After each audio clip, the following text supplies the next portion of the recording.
Hey everyone, welcome to the latest edition of Writing Tips with your favorite professor. That's me, Professor Heaton. If it's not, you're wrong. No, just kidding. So what we're focusing on this week is backing up claims with specific evidence. Now, whatever class you might be in or however you're reviewing this is usually going to come after we've talked about topic sentences and making claims within a particular body paragraph, assignment, essay, whatever it may be. So the focus of this lesson is to make sure that the evidence that you're using in your writing is actually matching the claim. And here's what I mean. Make sure your claim and your evidence connect. So in the examples that I'll be using in this PowerPoint, I'm always going to put the claim in blue and the evidence to correlate with that claim in purple, whether or not it correlates. Okay, so here's a weak use of evidence. This is what I'm talking about. So if you get a comment in maybe your discussion board post or an essay or another assignment that you have for my class, and I say something like, make sure your claim and your evidence match, this is what I'm talking about if it's not doing it effectively. Everyone knows a hot dog is a sandwich. Restaurants and sports stadiums all over the world proudly serve them. Now, I've made a claim here by saying everyone knows a hot dog is a sandwich. And now I'm backing it up with evidence. Restaurants and sports stadiums all over the world proudly serve them. The problem is that this line of evidence is weak because the claim and the evidence do not align.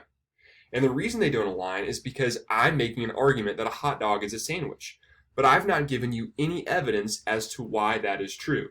I've gone off talking about hot dogs, but not along the lines of the original claim. For my evidence here, I'm expecting this student to actually give me a reason as to why a hot dog is a sandwich, and that's not there. And this happens way more frequently than you might think. Even in our own writing, we do this all the time. We see a really good quote from a specific resource or text that we want to incorporate into our essays or our discussion board posts or our comments, and we throw it in there, but we forget that it doesn't quite match what our claim is. Okay?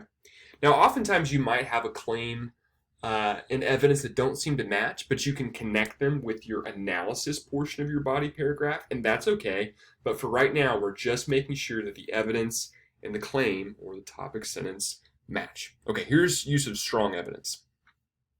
Hot dogs are without a doubt a sandwich. Leading food categorizer Dr. Ed A. Bull proves this fact forcefully in his groundbreaking essay on midday meals, saying, since time began, chefs and consumers alike have defined sandwiches as filling enclosed within a bready exterior. Therefore, a hot dog is definitively a sandwich. Now, this line of evidence is strong because it aligns with the claim or the topic sentence. My claim is that hot dogs are a sandwich. And then what I've done is I've backed up that claim with evidence that supports it. You should view your evidence almost as like the legs that your table or your topic sentence or claim is standing upon. If you don't have legs that are supporting it, it's going to fall over. But I'm clearly backing up my claim that hot dogs are a sandwich.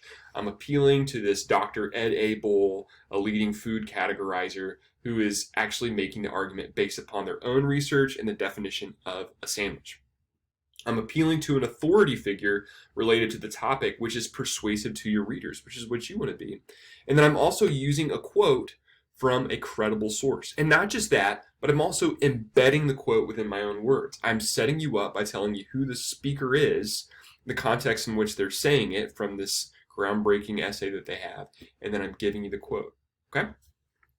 And this is an effective way to embed quotes, which we'll talk more about later on in classes as well. You always want to make sure that you embed the quote within your own words. You never just want to copy and paste the quote as a full sentence. You always need to have a lead-in to the quote with your own words. Okay? So that's use of strong evidence. Let's look at a few more examples.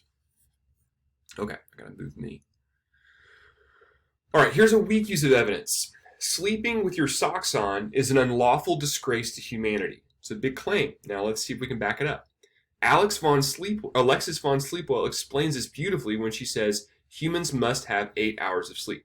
Okay, so now we've got an embedded quote. However, the embedded quote doesn't match the claim. My claim is that sleeping with your socks on is bad, right? It's an unlawful disgrace to humanity. but my evidence has nothing to do with socks. It has something to do with sleep. It's kind of loosely connected, but it's not matching my claim. So let's look at this strong use of evidence and you can see how it matches. Sleeping with your socks on is an unlawful disgrace to humanity. Sleep experts have claimed for generations that sock sleepers experience increased rates of nightmares and discomfort. Now, this is strong use of evidence here because I'm directly correlating it to the idea that sleeping with your socks on is bad, right? And I'm doing this in a number of ways. I'm directly talking about that exact idea. I make an appeal to sleep experts, which is really good. I use an embedded quote there that works really well and flows smoothly with my own words. This is what you should do with embedded quotes when you make appeals like this or use lines from other text or sources. It flows with my own ideas. Notice that if your eyes were closed when I read this, sleep experts have claimed for generations that sock sleepers experience increased rates of nightmares and discomfort. Or there should be quotation marks there. Notice that in that situation, you wouldn't really even know where the quote begins or ends. There should be quotation marks once again right there. I've got my embedded, or my in-text citation right here, Sleepwell. That's the person that's making this argument from a particular source, which I'd be able to look up in my works cited page. But once again, strong use of evidence there. Let's look at another. Okay. Cats make better pets than dogs. Taylor Swift has lots of cats, right? So whether or not you like cats or Taylor Swift, I have cats. My wife and my daughter and my son are really into Taylor Swift. I like Taylor Swift. I'm fine with her.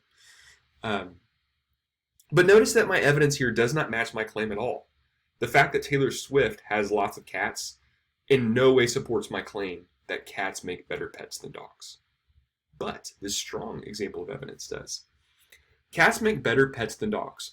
According to experts, felines, through calming and carefree nature, are capable of lowering heart rates and extending life expectancy in ways that are superior to their canine counterparts.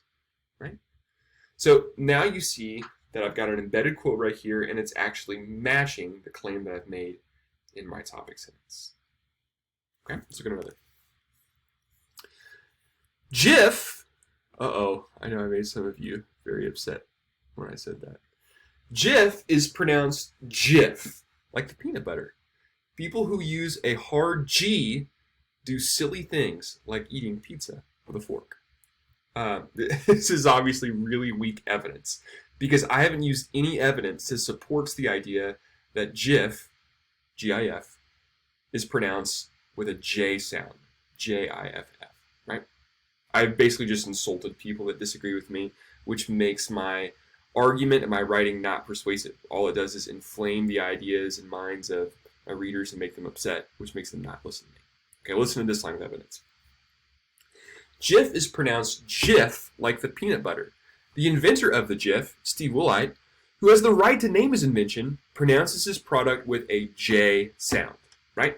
So there we've got a specific line of evidence that is directly contributing to my claim. I'm just stirring the pot, y'all. By the way, these are made up, right?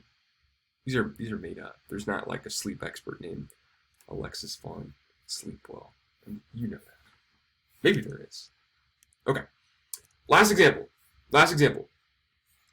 Here's a weak use of evidence. When eating cereal, it is appropriate to pour the milk after the cereal is in the bowl. John G. Derry says cereal has been around for centuries. So once again, you've got an embedded quote. Way to go, that's good. However, you're still ignoring the fact that it doesn't match your claim, right? You can't just find good quotes and throw them in your paper. You've got to make sure that they're actually supporting the claim that you're making. All right, here's the use of strong evidence. When eating cereal, it is appropriate to pour the milk after the cereal is in the bowl. Pouring cereal atop milk will undoubtedly result in a milky mess, right? All right, so you can see there that I actually have evidence that supports my claim. Once again, think of your evidence as the legs of your table. If you don't have legs that match the tabletop, it's going to fall right over. So always ask yourself whenever you're embedding evidence, using an anecdote or some other philosophy or idea to support your claim, ask yourself, am I still talking about the same thing here? And usually, you can help yourself use correct, strong, and forceful evidence. Okay?